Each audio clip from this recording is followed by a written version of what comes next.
పేదలపై హైడ్రా అరాచకం ఆగడం లేదు. హైకోర్టు మొట్టికాయలు వేసి ఆదేశాలిచ్చినా పట్టించుకోవడం లేదు. కోర్టుల్లో కేసులున్నా అవేమీ పాటించకుండా కూల్చివేతలకు పాల్పడుతున్నాయి రేవంత్ బుల్డోజర్లు. నాదర్గుల్ భూముల విషయాన్ని పట్టించుకొని హైడ్రా మిగతా ప్రాంతాల్లో మాత్రం దూకుడుగా ముందుకు వెళ్తుంది. నాదర్గుల్ భూముల గురించి బీఆర్ఎస్ సాక్ష్యాధారాలతో సహా బయటపెట్టింది. కానీ అవేవీ హైడ్రాకు కనిపించడం లేదు. కోకాపేటలో ప్రభుత్వ భూమిలో మంత్రి పొంగులేటి అక్రమ మైనింగ్కు పాల్పడుతున్నా పట్టించుకోదు హైడ్రా. దుర్గం చెరువు ఎఫ్టీఎల్లో ఇల్లు కట్టుకున్న రేవంత్ రెడ్డి అన్న తిరుపతి రెడ్డికి నోటీసులు ఇచ్చిన తర్వాత మాత్రం అటువైపు కనీసం కన్నెత్తి చూడదు హైడ్రా.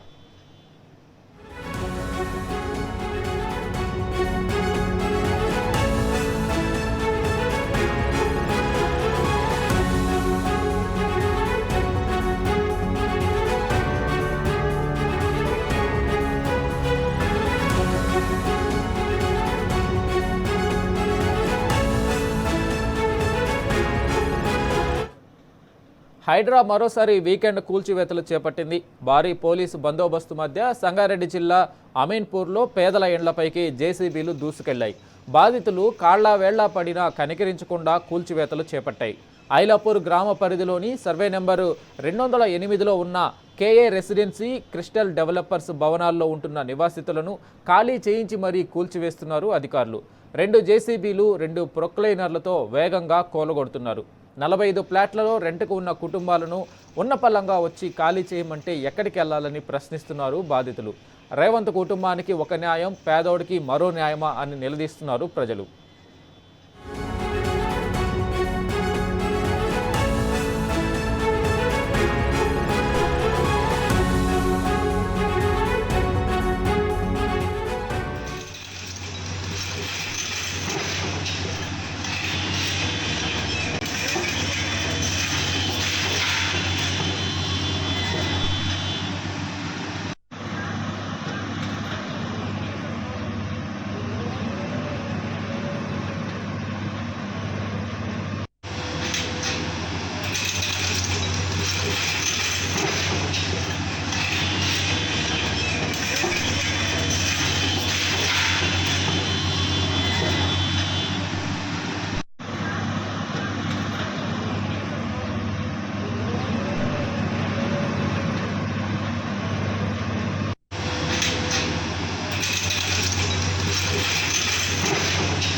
పేదలపై హైడ్రా అరాచకం ఆగడం లేదు. హైకోర్టు మొట్టికాయలు వేసి ఆదేశాలు ఇచ్చినా పట్టించుకోవడం లేదు. కోర్టుల్లో కేసులున్నా అవేవీ పట్టించుకోకుండా కూల్చివేతలకు పాల్పడుతున్నాయి రేవంత్ బుల్డోజర్లు. నాదర్గుల్ భూముల విషయాన్ని పట్టించుకొని హైడ్రా మిగతా ప్రాంతాల్లో మాత్రం దూకుడుగా ముందుకు వెళ్తుంది. నాదర్గుల్ భూముల గురించి బీఆర్ఎస్ సాక్ష్యాధారాలతో సహా బయటపెట్టింది. కానీ అవేవీ హైడ్రాకు కనిపించడం లేదు. కోకాపేటలో ప్రభుత్వ భూమిలో మంత్రి పొంగులేటి అక్రమ మైనింగ్కు పాల్పడుతున్నా హైడ్రా పట్టించుకోదు. దుర్గం చెరువు ఎఫ్టీఎల్లో ఇల్లు కట్టుకున్న రేవంత్ రెడ్డి అన్న తిరుపతి రెడ్డికి నోటీసులు ఇచ్చిన తర్వాత మాత్రం అటువైపు కనీసం కన్నెత్తి చూడదు హైడ్రా.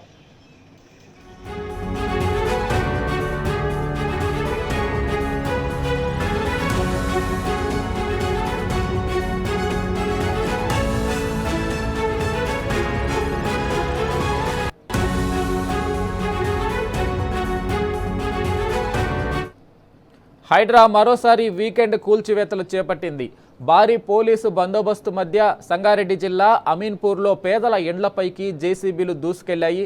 బాధితులు కాళ్లా వేళ్లా పడినా కనికరించకుండా కూల్చివేతలు చేపట్టాయి. ఐలాపూర్ గ్రామ పరిధిలోని సర్వే నెంబర్ 208లో ఉన్న కేఏ రెసిడెన్సీ, క్రిస్టల్ డెవలపర్స్ భవనాల్లో ఉంటున్న నివాసితులను ఖాళీ చేయించి మరీ కూల్చివేస్తున్నారు అధికారులు. 2 జేసీబీలు 2 ప్రొక్లైనర్లతో వేగంగా కూలగొడుతున్నారు. 45 ఫ్లాట్లలో రెంట్కు ఉన్న కుటుంబాలను ఉన్నపల్లంగా వచ్చి ఖాళీ చేయమంటే ఎక్కడికి వెళ్లాలని ప్రశ్నిస్తున్నారు బాధితులు. రేవంత్ కుటుంబానికి ఒక న్యాయం, పేదోడికి మరో న్యాయమా అని నిలదీస్తున్నారు ప్రజలు.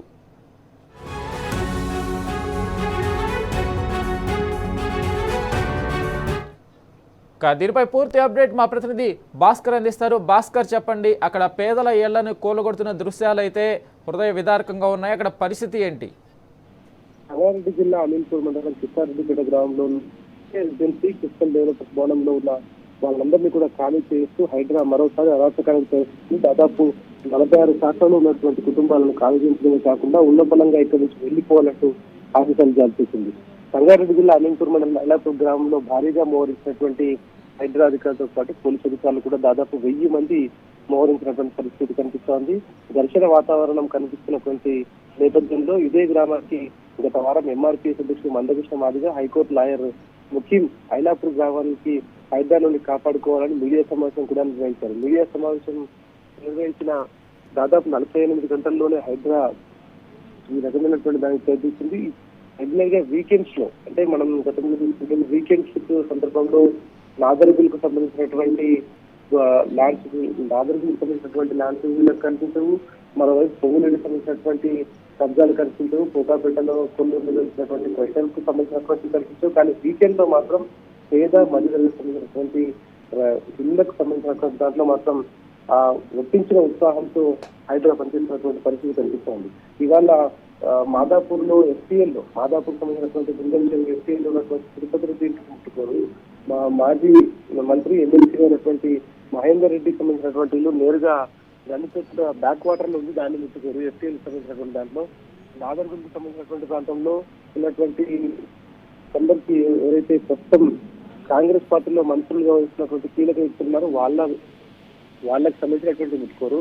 రీసెంట్ గా క్రషర్ కి సంబంధించినటువంటి దాంట్లో ఇటు కోకాపేటలో మంత్రి పొంగులేకి సంబంధించినటువంటి దాంట్లో కూడా కనీసం అక్కడికి వెళ్ళినటువంటి ధైర్యం చేయనటువంటి హైడ్రా అధికారులు మాత్రం కేవలం పేద మధ్యతరగతికి సంబంధించినటువంటి వాళ్ళందరినీ కూడా అక్కడి నుంచి ఖాళీ చేసి వారు ఉన్నటువంటి ఏదో 200-250 గజాలు ఉన్నటువంటి దాంతో కట్టుకున్నటువంటి వాటిని అక్రమ కట్టడాలుగా గుర్తించి వాటిని కూల్చివేయడం పట్ల మాత్రం తీవ్రమైనటువంటి విమర్శలు ఎదుర్కొన్నటువంటి పరిస్థితి కనిపిస్తోంది. మరోవైపు రెగ్యులర్ గా హైకోర్టు అనేక సార్లు చెప్పింది ఈ అంశంలో.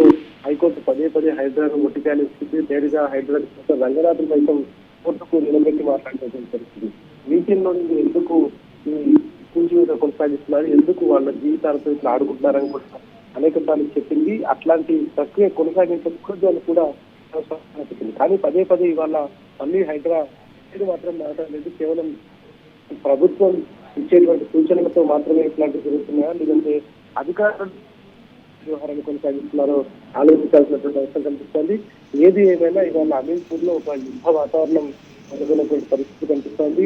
అమీన్పూర్ గ్రామంలో మాత్రం పెద్ద ఎత్తున దాదాపు 1000 మంది హైడ్రా అధికారులు, 1000 మంది సివిల్ ఏఆర్ పోలీసులు మోహరించారు. పూర్తయినటువంటి భవనాలు కాకుండా దాంట్లో నివాసం ఉన్నటువంటి వారిని కూడా బయటకు తీసుకొచ్చి వాటిని కూల్చివేస్తున్నటువంటి పరిస్థితి కనిపిస్తోంది. ఇది విజయవంతంగా కొనసాగితే రేపు పెద్ద ఎత్తున ప్రజల నుంచి వ్యతిరేకత వచ్చేటువంటి అవకాశం కనిపిస్తోంది.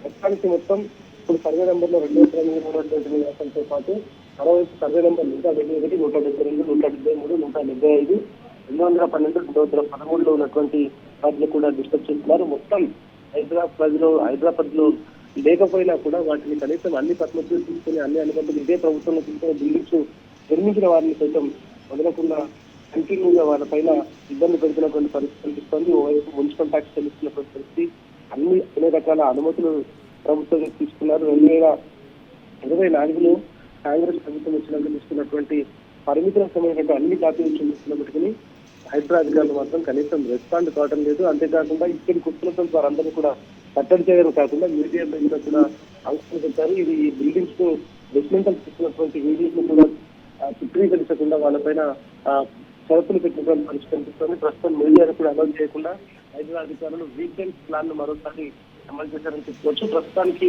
వీకెండ్ ప్లాన్ లో భాగంగా అమీన్పూర్ కృష్ణారెడ్డిపేటలో ఒక యుద్ధ వాతావరణం కొనసాగుతుంది. దాదాపు 2000 మంది పోలీసులు, అంటే హైదరాబాద్ కు 1000 మంది పోలీసులు, 1000 మంది 2000 మంది పోలీసులతో ఈ భారీ ఆపరేషన్ కొనసాగుతుంది. హైకోర్టు పూర్తిగా మొట్టికాయలు వేసిన ప్రజల నుంచి తీవ్ర వ్యతిరేకత ఎదురైన హైడ్రా పద్ధతి మారడం లేదు. మరో ప్రజలను కాపాడుతూ పేదల పుట్ట కొడుతున్నటువంటి హైడ్రా తీరులో కొంచెం కూడా మార్పు లేకపోవడంతో పాటు ఇటు ప్రజలకు సంబంధించినటువంటి ధనమాన ప్రాణాలను కాపాడిస్తున్నటువంటి పోలీసులు, ఇటు హైడ్రా అధికారులు అడ్డం పెట్టుకుని ఇవాళ ఆ కూల్చివేతలకు వాళ్ళకి సపోర్ట్ చేస్తున్నటువంటి పరిస్థితి కనిపిస్తుంది. ఏది ఏమైనా ఈ హైడ్రా తీరు పట్ల మాత్రం ప్రజలు తీవ్రమైనటువంటి వ్యతిరేకత వ్యక్తం చేస్తున్నారు. ఇటు మూసీ బాధితులు ఒకవైపు వాళ్ళ ఇల్లు కూల్చివేస్తామని చెప్తున్నటువంటి సందర్భంలో వాళ్ళ రోజున అరణ్య రోజునగా ఉంది. మరోవైపు ఇటు మంత్రులు, కాంగ్రెస్ పార్టీతో ఉన్నటువంటి సన్నిహితులు, ఆ ప్రభుత్వం ఉన్నటువంటి ఎమ్మెల్సీలు, ఎమ్మెల్యేలు, ముఖ్యమంత్రి సోదరుల ఇళ్లను మాత్రం ముట్టుకుని హైడ్రా కేవలం పేదల ఇళ్లపైకి మాత్రం బుల్డోజర్లతో వీకెండ్స్ లో వస్తున్నట్టు పట్ల మాత్రం ప్రజలు తీవ్రమైనటువంటి ఆగ్రహం వ్యక్తం చేస్తున్నారు. అత్యంత కట్టుదిట్టమైనటువంటి భారీ భద్రత మధ్య ప్రస్తుతానికి పేదల ఇళ్లను నేలమట్టం చేయడానికి హైడ్రా దాదాపుగా ప్లాన్ మొదలైంది. ఇప్పుడే కూల్చివేతలు కూడా మొదలయ్యాయి. Right Bhaskar, thank you.